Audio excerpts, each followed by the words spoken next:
Hello there. I hope the day has been gentle with you and that you have found a breath of stillness in this restless world. Have you ever noticed how the most dangerous crimes are carried out in silence?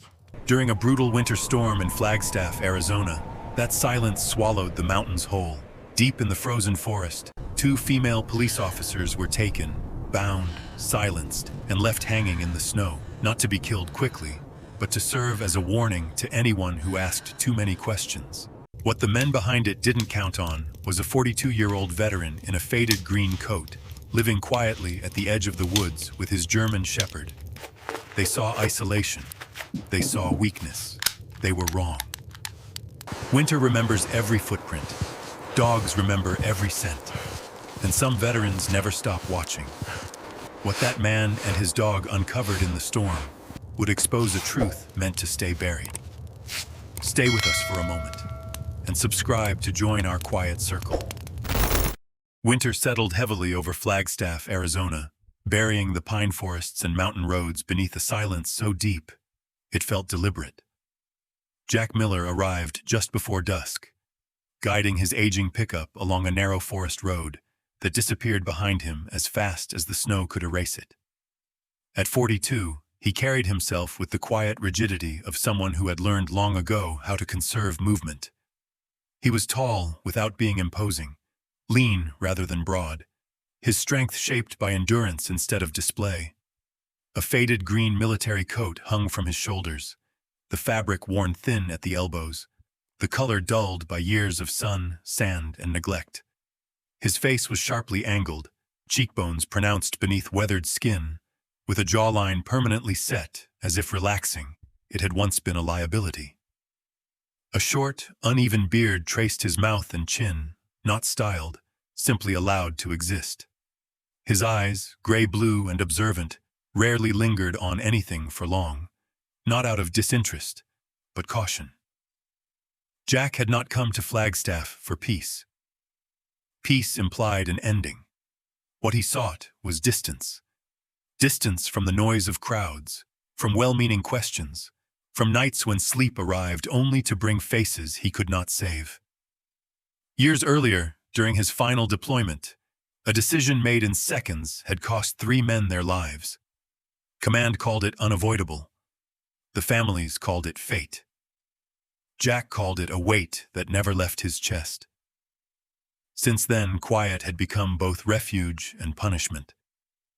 The cabin sat at the edge of the forest, a low structure of dark timber and stone, half swallowed by snowdrifts. It was modest, functional, and anonymous, rented under a name no one would remember. Jack preferred it that way. He unloaded supplies with methodical care, fuel, food, medical gear far beyond civilian necessity, and secured the doors before night fully claimed the woods. The air smelled of pine sap and frozen earth, sharp enough to sting the lungs. Shadow waited patiently beside him. The German shepherd was a mature male, just over 5 years old, large even for his breed, with a thick black and tan coat dulled slightly by age and winter. His muzzle had begun to gray at the edges, not from years, but from work. One ear bore a faint notch, an old injury that never slowed him. Shadow's posture was calm, deliberate, his movements economical. He did not pace or whine. He observed. Once trained for service, he had learned discipline the way Jack had, through repetition, loss, and trust earned under pressure. Shadow's dark eyes followed Jack constantly, not out of dependency, but partnership. Inside the cabin, Jack lit a fire and settled into routine. Routine kept the mind from wandering too far. He stacked wood, checked the generator, laid out gear with the same precision he once used before missions. Outside, the storm intensified. Snow swept sideways between the trees, erasing the road, shrinking the world to a handful of yards. The sound was constant, not loud, but relentless, a low roar that pressed against the walls. Jack sat near the window, mug cooling in his hands, eyes unfocused. He told himself this isolation would help. that the forest would absorb what the war had left behind. But the silence only sharpened memory. He could still hear the radio static, still feel the hesitation before giving an order that could not be undone. The past did not shout. It waited. Shadow stirred. The dog rose slowly, muscles tensing beneath his coat. His ears rotated, catching something beyond the storm. Not sound exactly, absence of it. His tail stilled. He moved toward the door, nose lifting slightly, drawing in short, precise breaths. This was not anxiety. It was recognition. Jack noticed immediately. Years of survival had tuned him to small changes. Shadow did not react to wind or wildlife.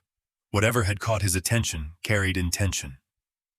Jack stood, heart rate steady but alert, and reached for his jacket. He told himself it was nothing. He told himself the forest played tricks in weather like this. His body did not agree. He stepped outside. The cold struck instantly, needles of ice biting exposed skin. Snow filled his earlier footprints almost as soon as he made them. Jack scanned the tree line, flashlight cutting a narrow beam through the storm. The trees stood rigid and dark, their branches heavy with snow. No movement. No tracks he could see.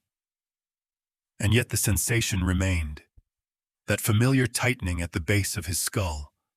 The same one that had warned him seconds before ambushes long ago. Shadow moved ahead of him, slow and deliberate, nose low, breath steady. The dog paused near the edge of the clearing, head angling toward the deeper forest. His body language was unmistakable. Something was wrong. Jack felt it settle into him with quiet certainty. Whatever lay beyond the trees was not natural, and it was not finished. He followed Shadow into the storm, unaware that this night, meant for hiding, was about to pull him back into the very kind of responsibility he had spent years trying to escape. Before the storm buried Flagstaff in white, before the forest fell silent, there were questions that refused to stay buried. Emily Harris learned early in her career that truth rarely arrived whole. At 32, she had the build of someone shaped by long hours rather than gym mirrors, athletic without softness, shoulders squared by habit, posture disciplined but not rigid. Her dark brown hair was usually pulled back into a tight, practical knot that exposed a face defined by sharp cheekbones and steady hazel eyes. Freckles dotted the bridge of her nose, a reminder of years spent outdoors, before paperwork took over her days. Emily spoke softly, listened carefully, and rarely raised her voice. That restraint had earned her a reputation as reliable, even-tempered, and difficult to intimidate. She worked narcotics because patterns mattered to her. Overdoses, seizures, supply chains. None of it existed in isolation. It started with a case that should have closed itself. A young man found dead in a rented apartment. History of use, nothing remarkable. But Emily noticed inconsistencies. Evidence logs showed sealed bags reopened. Timestamps didn't align. A patrol unit assigned to canvass nearby streets had been rerouted without explanation. When she asked for clarification, she was told it was administrative error. When she asked again, the answers grew shorter. Emily's supervisor praised her diligence in meetings and quietly reassigned parts of her caseload behind closed doors. Resources thinned. Requests for warrants stalled. The message wasn't explicit, but it was clear enough. Stop looking where you don't belong. She didn't. Instead, she started cross-referencing old cases, mapping locations, dates, and response times late into the night. The pattern pointed away from the city center and toward the outskirts, where paved roads gave way to Forest Service routes and forgotten trails. That was when she reached out to Lisa Morgan. Lisa was 28, newer to the force, assigned to patrol the northern edge of Flagstaff where neighborhoods thinned and wilderness pressed close. She was tall and lean, long-limbed in a way that suggested endurance rather than strength, with ash-blonde hair usually braided over one shoulder to keep it from tangling in the wind. Her skin was pale, weathered slightly by cold and sun, and her gray eyes missed very little. Lisa had grown up in a small mountain town and never fully trusted silence. She talked easily with locals, laughed when it helped, and asked questions that made people uncomfortable without sounding accusatory. Lisa's reports began as routine. Tire tracks on closed service roads after heavy snowfall. Snowbanks cut too cleanly, too evenly, as if cleared with purpose rather than plows reacting to weather. Then came the smells. Not wood smoke, not fuel. Something chemical, sharp and faint, lingering briefly before the wind erased it. She logged everything, photos included, GPS coordinates, precise. The reports went nowhere. Emily noticed when Lisa's patrol routes were altered without explanation, when calls in certain zones were reassigned moments before Lisa arrived, when radio static appeared only in specific areas after dark. The two women met off the record, late evenings in a diner on the east side of town, steam fogging the windows as snow fell outside. They compared notes quietly, voices low, aware that walls listened. Together, the picture sharpened. Forest roads were being used as corridors, routes adjusted to avoid patrols, evidence quietly redirected or lost. It wasn't just drugs, it was infrastructure. Emily submitted a formal request to expand her investigation. The response came back polite and brief. Insufficient cause. Case closed. The next morning, her access to certain databases was restricted. Lisa received her warning 2 days later. A man she didn't recognize waited near her cruiser after a night shift, leaning casually against a truck that didn't belong there. He smiled too easily, told her she worked hard, told her the mountains could be dangerous in winter, advised her to be careful where she drove after dark. She filed the encounter.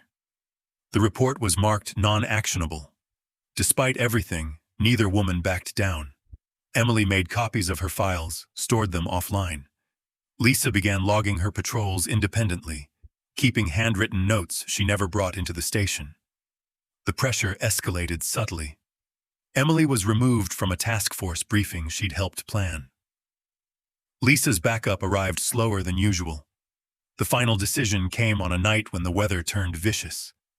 Snow fell heavy and fast, the kind that erased tracks within minutes. Emily and Lisa coordinated without official approval, agreeing to check a forest access route flagged repeatedly in their combined notes. It wasn't bravado. It was necessity. If they waited, the trail would disappear again. They told no one where they were going. As they drove north, the city lights faded behind them, replaced by trees and darkness. Radios crackled intermittently. Snow swallowed the road. Lisa slowed, scanning for landmarks. Emily checked her phone, noting the absence of signal without surprise. They were quiet then, each aware of the risk without needing to name it. Somewhere beyond the tree line, something shifted. They never saw the ambush coming. Only the sudden halt, the rush of movement, hands pulling them from the vehicle. The cold biting instantly through torn fabric. The realization, sharp and undeniable, that they had been expected. And as the storm closed in, swallowing sound and sight alike, the system they trusted decided that silence would be the lesson. Shadow led Jack deeper into the forest as the storm tightened its grip, the snowfall thickening into a blinding curtain that swallowed distance and direction alike. The dog moved with deliberate precision, head low, breath steady, ignoring the wind that clawed at his coat. Jack followed, boots sinking into fresh drifts, the beam of his flashlight cutting a narrow tunnel through the dark. The forest opened suddenly into a small clearing, and there the night revealed what it had been trying to hide. Two women hung from a low pine branch, suspended just high enough that their boots brushed the snow without bearing weight. Their wrists and ankles were bound with thick rope, tied with practiced efficiency. Black tape sealed their mouths, stiffened by ice. Their uniforms were torn and darkened where blood had frozen against fabric. They were alive. The fact struck Jack harder than the cold. It wasn't mercy. It was intention. Emily Harris was the first Jack reached. Up close, the discipline that had shaped her was unmistakable even through injury. Her build was compact and athletic, shoulders strong beneath the damage done to her, the posture of someone trained to endure discomfort without surrendering control. Her dark hair had slipped free of its tie, strands crystallized with frost against pale skin. Her breathing came shallow and uneven, each exhale barely visible. Beside her hung Lisa Morgan, taller, leaner, her long frame twisted awkwardly by the restraints. Lisa's ash-blonde braid had come undone, hair plastered to her cheek by melting snow. Her eyes were half open, alert despite pain, tracking Shadow's movement with a focus that spoke of survival instinct rather than fear. Jack did not hesitate. His knife was already in his hand, the blade catching the flashlight's glow as he assessed the knots. These weren't improvised bindings. The rope was weather-resistant, the knots tied to hold under strain. Whoever had done this knew exactly what they were doing. Jack positioned himself beneath Emily first, bracing his weight, and cut through the rope with a single clean motion. She dropped heavily into his arms, far too light for an adult woman, her body rigid with cold. He lowered her to the ground gently, clearing snow from beneath her, shielding her from the wind with his own frame. Shadow stepped in close, placing his body between Emily and the open forest, ears rotating, nose lifting as if cataloging every scent the storm couldn't erase. Jack cut Lisa down next, supporting her shoulders as the rope gave way. She gasped sharply when her feet touched the ground, the sound tearing through the night before the tape could silence it again. Jack peeled the tape away carefully, the adhesive cracking in the cold. Her lips were blue, jaw clenched against pain, but she didn't cry out. She didn't need to. The look she gave him was enough. Focused, assessing, alive.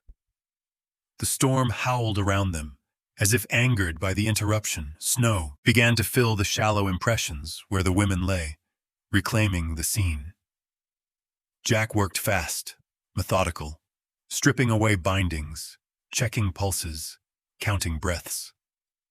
He shrugged out of his faded green coat and wrapped it around Emily's torso, then shifted it to shield Lisa as well, creating a pocket of warmth where none should exist. He knew it wouldn't be enough out here. Not for long. The walk back to the cabin felt longer than it should have. Jack carried Emily first, adjusting his grip as his muscles protested, the weight awkward and unbalanced in deep snow. Years ago, he had carried wounded men this way, their blood soaking into his uniform as he ran. The memory surfaced unbidden, sharp but contained. He set Emily down inside the cabin near the hearth, then turned back without a word.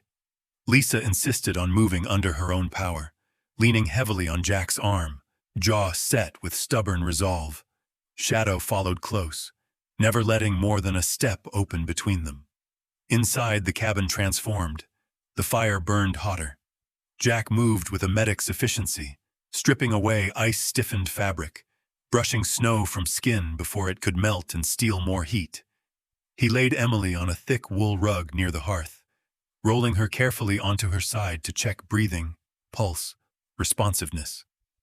Her freckles stood out starkly against frost-bitten skin, purple bruises blooming where rope had bitten deep.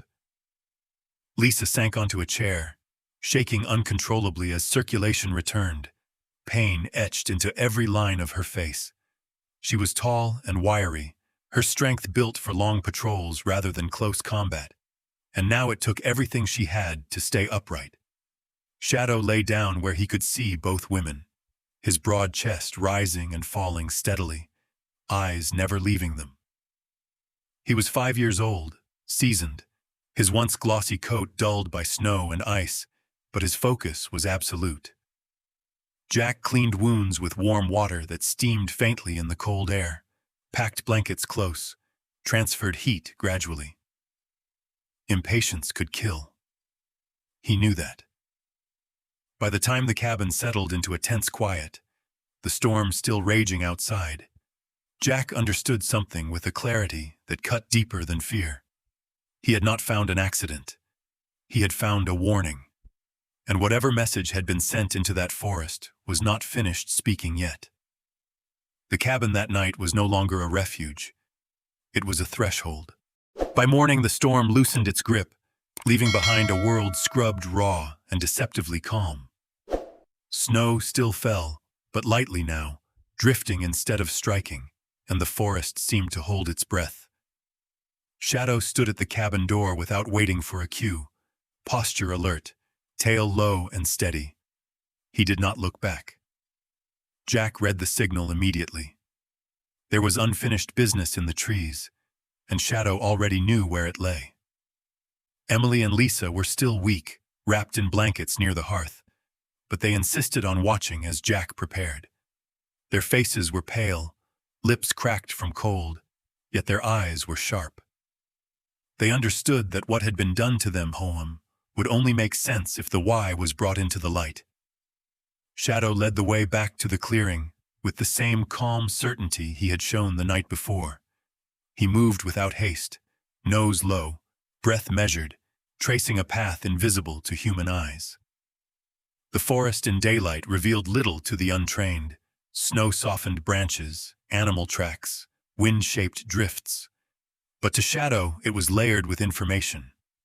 He paused first, near a shallow depression, where the snow looked slightly darker. Jack knelt and brushed it aside with a gloved hand, uncovering a spent shell casing, dull brass against white. The casing had not been flung at random. It had been placed or dropped carefully, the orientation deliberate.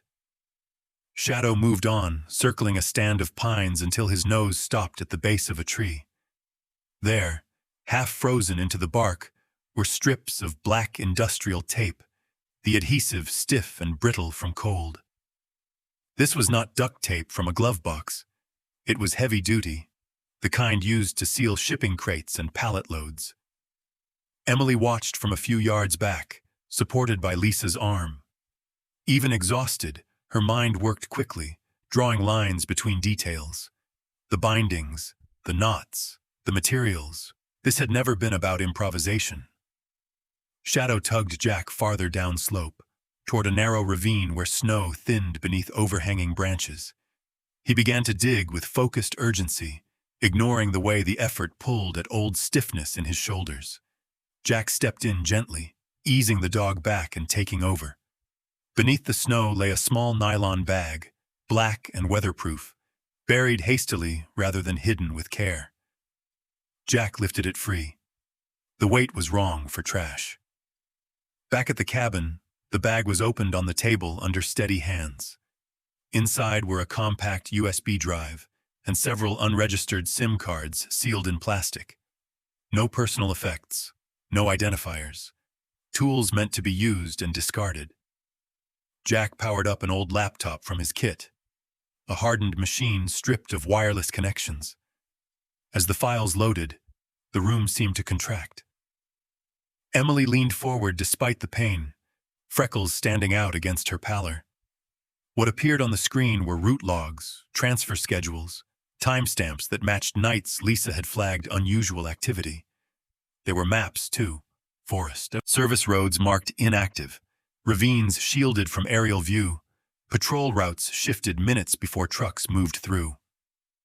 The name surfaced quietly, embedded in authorization fields and override codes. Deputy Chief Mark Reynolds, Emily's superior. A man in his late 40s with broad shoulders and a carefully maintained beard that softened the severity of his features for public appearances. Reynolds was known for his calm, approachable manner, the kind that put people at ease in press conferences and community meetings.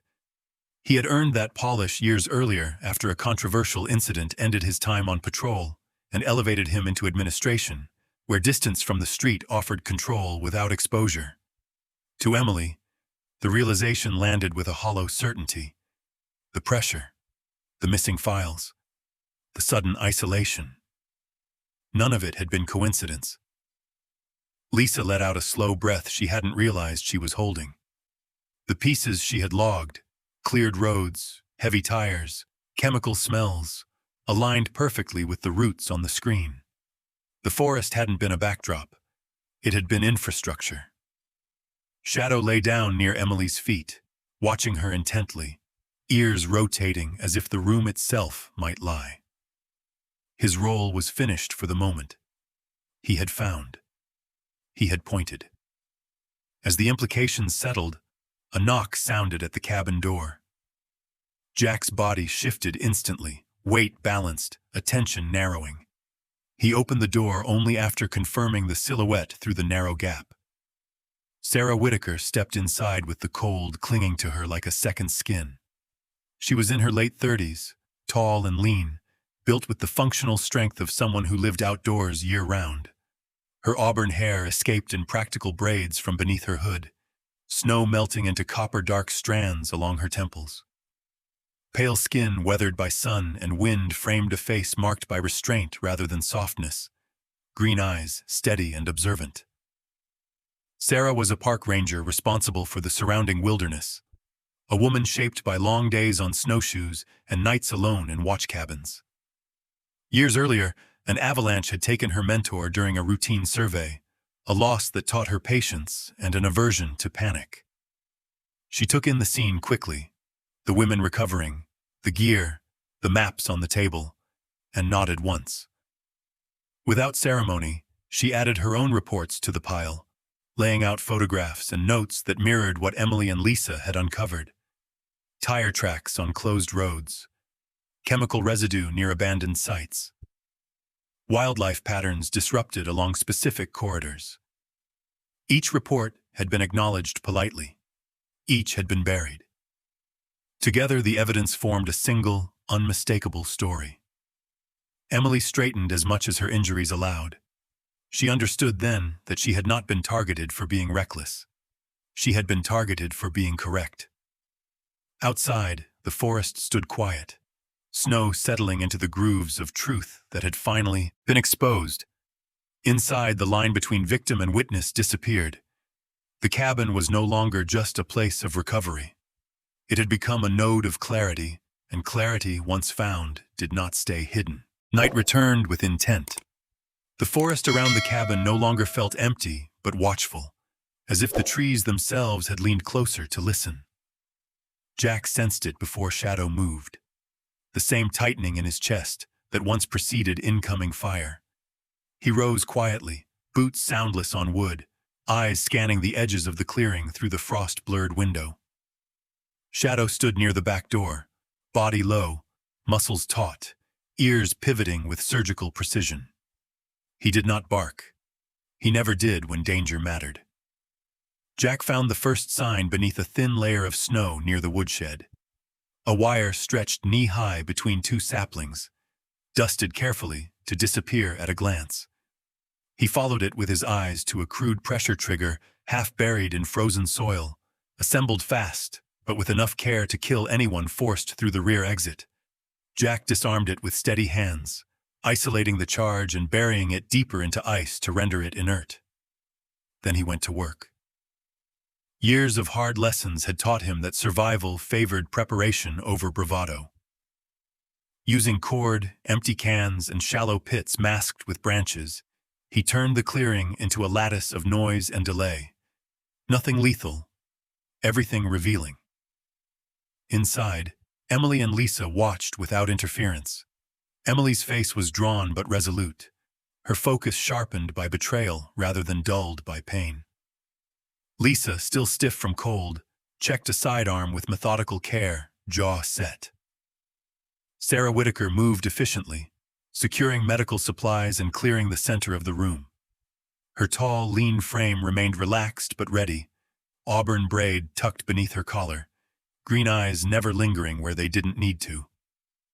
Shadow sensed the shift in Jack immediately and mirrored it, settling near Emily with his injured vigilance turned outward. The attack came without warning. Shapes detached from the tree line and advanced in staggered formation, steps measured to minimize sound. They were not locals blundering through snow.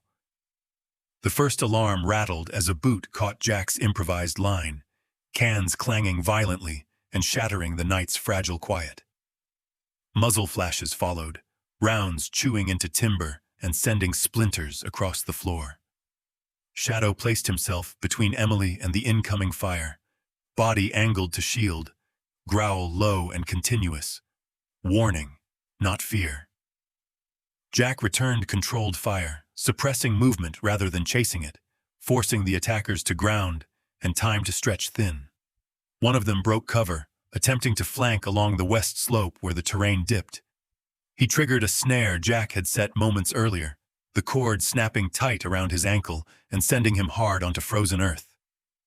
Jack closed the distance with economy, disarming and binding the man before hesitation could spread. The remaining figures melted back into the forest as quickly as they had come, surprise spent. The cabin held. The captured man was young, mid-20s at most, wiry rather than strong, breath rasping as snow melted beneath him. His clothing was practical and unmarked, chosen for anonymity. Under pressure, information fractured loose. This had been a cleanup, erase witnesses before dawn. The real movement would happen 2 nights from now at Oak Creek Canyon, a narrow cut of stone north of Flagstaff where sound lingered and escape narrowed. Leadership would be present to ensure control. Federal coordination arrived quietly before first light, efficient and anonymous by design. The senior field agent, Daniel Price, was in his early 40s, with close-cropped dark hair and a weathered face that carried authority without theatrics. He spoke little, listened closely, and placed his people with the assurance of someone accustomed to finishing difficult work. Jack adjusted his own position to complement rather than compete. Emily remained protected near the canyon's mouth, wrapped in layers that hid injury without erasing it. Sarah checked Shadow's harness and bandaging, reinforcing support along his flank. The dog was not healed, not even close, but purpose had straightened his posture. Engines murmured, then fell silent. 2 trucks eased into the canyon, headlights dark, men dismounting with practiced efficiency. Among them moved Deputy Chief Mark Reynolds, unmistakable even in low light. Broad shoulders, beard trimmed to soften severity, confidence fraying at the edges as containment closed. Floodlights snapped on from both ends, bleaching Shadow into stark relief. Chaos followed, but could not escape the rock walls. Reynolds reacted with panic rather than plan, seizing a bystander and dragging the figure close, body angled to shield himself from the lights. From the ridge, Jack measured angles in seconds. Before he could move, Shadow broke from cover. A black and tan blur against white stone, pain overridden by training and loyalty, aligned into a single vector.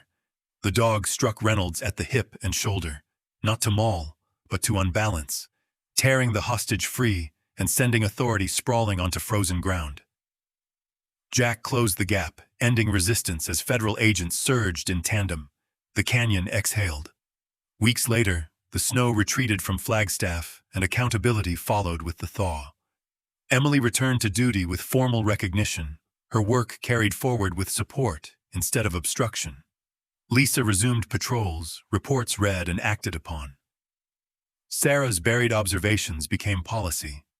Shadow wore a new collar with a small medallion that caught the light when he moved, the honor changing nothing about who he was. Jack did not stay. He stood once more at the edge of town, the mountains less forbidding now, and understood that peace was not the absence of storms, but the decision to stand within them when truth demanded it. Sometimes we wait for miracles to arrive with thunder, light, or signs so clear they cannot be missed. But the truth is, most miracles come quietly.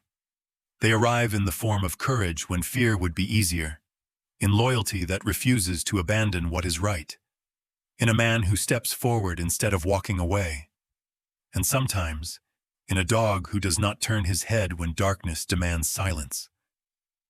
God did not stop the storm in this story. He did something far more subtle. He placed the right hearts inside it. He gave strength to those who were wounded, clarity to those who were doubting, and protection through devotion that asked for nothing in return. Pain was not erased, but it was transformed. Fear was not removed, but it was faced. And truth, no matter how tightly it was bound, could not remain hanging forever. In our everyday lives, we may never face a frozen canyon or a night like this, but we all face moments where doing the right thing feels costly. Moments where silence feels safer than speaking.